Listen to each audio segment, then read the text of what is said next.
guys, today we're going to make an experiment.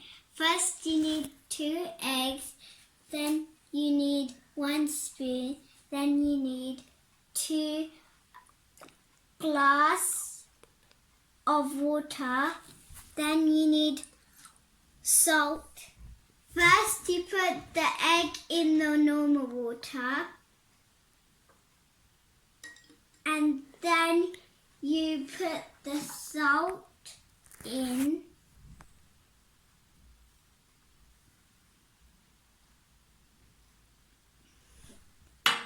and then you mix it.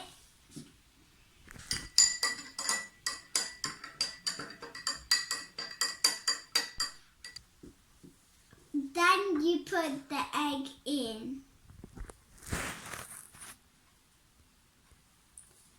As you can see the difference, one is sinking and one is floating.